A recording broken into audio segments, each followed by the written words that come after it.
So it has not been a good week for the old Sippy Cup. Came out of the grocery store and saw pieces all over the ground, like 30 feet in the parking lot, and I wasn't thinking or I'd have taken a picture of that because I wasn't thinking it was my car. Some lady says, oh, somebody hit a car down there as I was walking out of the store. I'm like, oh, that's too bad. And I walk up and I'm like, oh, they hit my car. And I don't think there's anything wrong with it. That spot was on the ground yesterday, I think. I'm not sure what that is. I don't think there's anything wrong with it. Like I said, I was at the grocery store, so the car is full of groceries and it's kind of cold out here. We'll go in the house or go in the shop and tell the rest of the story. Before I do that, I think I've mentioned in the introduction the front bumper on this car was damaged when I bought it. This was all very poorly repaired. So I actually already have another bumper for this car, and all this will come into the rest of the story here in a minute. So it has been a really rough week for the old Sippy Cup. In YouTube chronology, you guys are probably going to wait a week between these videos because I just can't dump everything out at once, then I won't have anything else to put out there. I'm only one guy. But in real time, I repaired the ignition switch on that car last night. So almost, I think 24 hours ago to this exact moment in time is when I got that car running.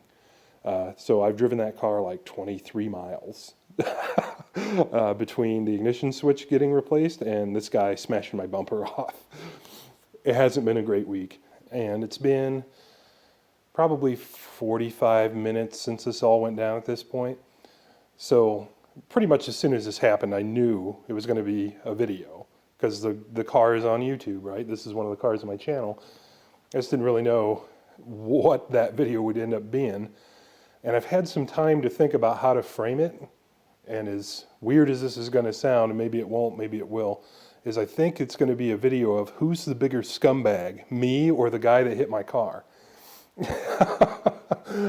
I'll explain myself. All right, and the reason I say that is because I walk out of the store and this lady says somebody hit a car down there, and there's shrapnel legitimately like 40 feet down the parking lot. It's all over the place. I'm like, oh, that sucks. And I get to my car, realize it's my car. And I immediately had a flashback of the premonition I had when I parked next to this giant, and in my opinion, basically brand new Dodge half-ton truck. Maybe a three-quarter ton, I don't know. It was on a lift, had fancy wheels and tires. I think it was a big horn. It was probably a $80,000, $90,000 truck. But what do I know? I mean, the most valuable vehicle I own is pretty likely this thing, and up for debate what it's worth today, but not even a fraction what that truck would have cost. So I don't know. So I walk up and I figure out it's my car. And I start walking back to the lady that said somebody hit a car down there to see if she happened to know who it was. And that's when the window on the truck rolls down and said, yeah, it was me. I wasn't trying to run away or anything. I want to try and take care of this the right way. I'm like, okay, well, that's cool because that almost never frickin' happens.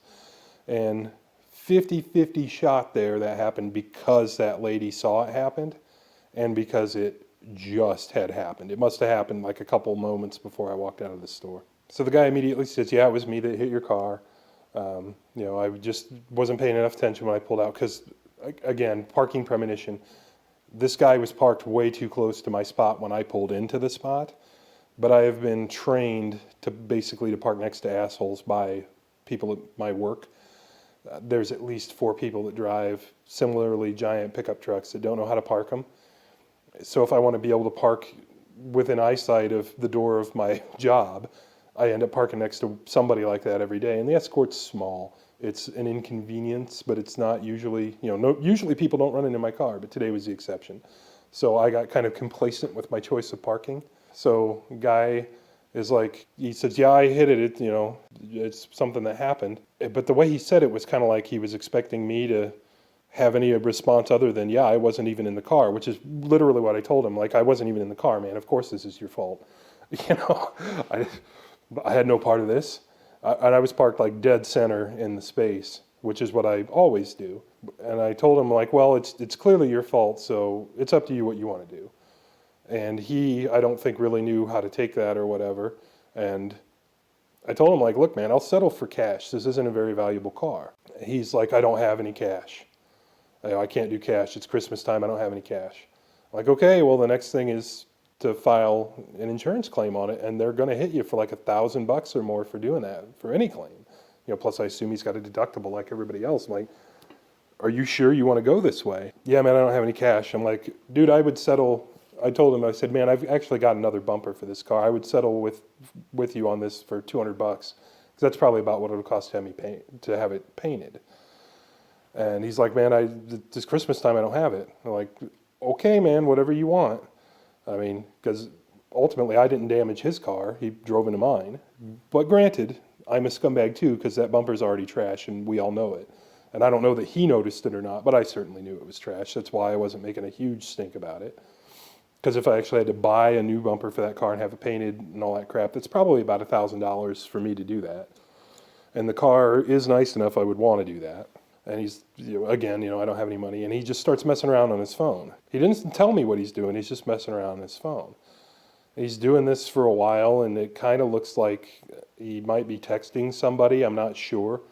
I'm like, well, okay, whatever. And while this is going on, I think, I don't know who this guy is. I don't know what insurance information he's going to give me is going to be credible or anything else. I should probably start taking some pictures. I should probably take some pictures of his truck and get his license plate and then take a picture of my car and then the stuff in the parking lot and all that crap. Well, I walk over to his truck and I go to take a picture of his plate, and he's got a U.S. Navy veteran license plate. It's not just that, where the screws go in the license plate, they're like big streaks of rust down the plate. So he's had that plate on that truck for a while, or he's owned that plate for a while anyway, whether or not it's been on that truck. I go back to the guy, and I said, look, I told you I have another bumper for this car. This is something I wanted to do anyway. I missed a part of the story, which is why I wanted to do this right away, and I'm already screwing it up. He said the most he could do was like $100. So I went over his truck, I saw his plate, and it's like this guy's a veteran, and that actually does mean something to me. I didn't ever serve, but I appreciate that we have people that do that, so I can be free to make stupid YouTube videos and things like that.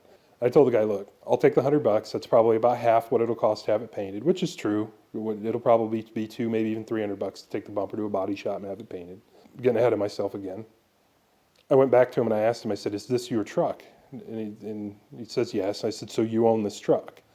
And he goes, and he's trying to play it off like he's broke the whole time. He's like, well, the bank owns it, but yeah, it's my truck. I'm like, okay. I'm like, so that's your license plate that's on it? He says, yeah. And I said, so you're a Navy veteran? And he says, yeah, I am. And I put out my hand to shake his hand. I said, well, I thank you for your service. I'll take the $100 that you can afford. That'll get me halfway to getting it fixed. And that's good enough for me. And the guy's like, kind of hesitating, even wanting to do that. And I'm like, really, man? Like, all right. And he ends up agreeing, and I think here's the reason he was hesitating. He's one of those, he's a money clip guy. He's not a billfold guy. So he pulls out this money clip that's about this thick in 20s. He pulls out what had to be $600 or $800. And I don't know his situation. That could have been his paycheck for the month. But the guy didn't look like he was starving. He's driving an $80,000, $90,000 truck and everything else. And that kind of rubbed me wrong. But anyway, so he pulls out this big welfare day first of the month knot of 20s, peels off $100 and it's like, here. And I'm like, all right, man, well, we're cool. I'll take care of it. Don't worry about it. I've looked at the car and I've driven the car home. There's nothing else wrong with it. Just the bumper's destroyed. I don't know what to think about all that. And the reason I'm debating whether or not I'm a scumbag is, should I have just let him off the hook at zero? Should I just been like, okay, I already knew this bumper was crap. I was already planning on replacing it. I did park next to him knowing he parked like an asshole. I didn't damage my car. He did that for me. And what he'd actually done is he had aggressive tires on it, not mud trains, not as aggressive as my mud trains on the Jeep, but they were all trains and they had side lugs. And I promise you, he just took a tire right around the side of the bumper and just ripped it right off the car in little pieces, because there were pieces of it scattered all over the parking lot. There weren't just like a chunk. I think what he was trying to do, or what he was angling for, was he was going to file an insurance claim and then contest it the whole way through because the bumper was already damaged. I think that was his plan. And I think the guy lied to me about literally everything the whole way along, which is scummy as hell. On the flip side, he didn't bust out of the parking lot and run away from it, which most people would have done. Most people would have just taken off from a parking lot accident like that. And I know that because I've seen it happen, and so is practically everybody else that's driven for more than 5 minutes. The police aren't going to investigate that. It's on private property, and in my state, that means it's a civil affair. That means there's no crime unless somebody's dead, basically, or there's a theft or something like that. They're not going to come after anybody for a parking lot fender bender. So I suspect that guy was trying to play the hustle, that he was going to get off completely scot-free because the bumper was already screwed up. However, as far as me letting him off completely empty, I believe in giving people a break when they deserve it. Like that guy, whether or not he did anything to directly impact my life, it has served my country, and I love my country, so he has earned some faith from me or some trust. But at the same time, it's like, dude, you're going to meet me halfway on at least having a new bumper painted. I felt like that was fair. But I think in the long run, he was just trying to swindle me. And also selfishly on my part, I know that any insurance claim on that car, period, whether it's my insurance or his, is going to total it. So if his insurance adjuster came out and adjusted that and said, yeah, it's $1,000 for a new bumper, they'd go, here's your $1,000, we'll take your title now, thanks. And I don't want to sell a car that I'm into for like $4,000 for $1,000. And maybe I could have, bought the wreck back from the insurance company, or maybe they wouldn't have wanted the wreck or anything else. But it's just something I didn't want to deal with. But the whole story is just super freaking weird, because who on the planet that has, like, there's no question, at least $600 cash in their pocket, and has got a nice modern vehicle and is fairly well dressed and everything else, who in the world is even going to risk an insurance claim over that when the guy you're tangled up with is like, I'm happy with $200, man. And one of his sticking points when I'm like, yeah, I'll take the $100 was, I've already got the claim completed. I don't know if I can even back out of it now. And it's like, well, if I tell them there's no accident, there was never a claim, there's no problem for you. He didn't. So I think the guy was just trying to get off completely free. He just wanted to wreck somebody's car and then walk away. And I have no clue if he saw that the bumper was previously damaged, but it sure as hell's damaged now. I mean, there's no debate. And they're separate sides. If he'd have tagged it on the other side, I would have probably just let it go entirely. Which is, again, why I'm not sure if I'm a huge scumbag here or not either. So, comment below if you have an opinion on whether or not I should have just walked out, listened to this guy's story, saw he was veteran, been like, meh, shit happens, and then let him go. Or if you think I should have just run him through the ringer with his insurance company, and the people that do that deserve everything they get and all that. I really don't know. The more I think about it, the more topsy-turvy my feelings on it get. Personally, I'm okay with the resolution on it, that he made a mistake. He paid a very small penalty for that mistake. I get half my bumper painted. That works for me.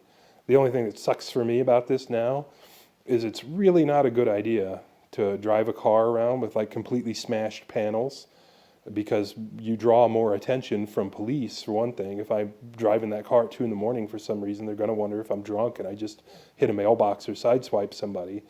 And it also opens you up for other fraud, as anybody on the planet can point at your car and go, that guy just hit me. And you can have a problem there. So you really shouldn't drive around a car that's all smashed up like that. But at the same time, I really don't want to fix it right now. I've got other problems, and it's just the start of winter. That's the wrong time to have stuff painted and then hang brand new paint on a car and then send it out into salt and ice and crap, which, since we haven't got the Johansson done, is going to be what happens. So you guys comment, or I'm hoping that people do comment on this, because I'm curious what you think, because I'm truly of two minds.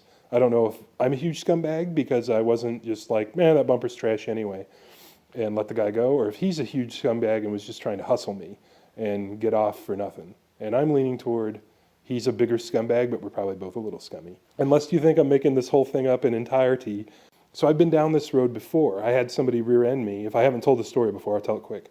I had somebody rear end me in a piece of junk when I was driving a piece of junk S10, and I got out and there's really no damage to the truck, and it was a piece of junk anyway, and I was up trying to go about my business, and I'm like, this looks fine to me, drive more carefully, have a good life. And she's like, no, we're going to call the police and we're going to get this recorded because you're going to report me later on after the fact. I'm like, I don't even know who you are.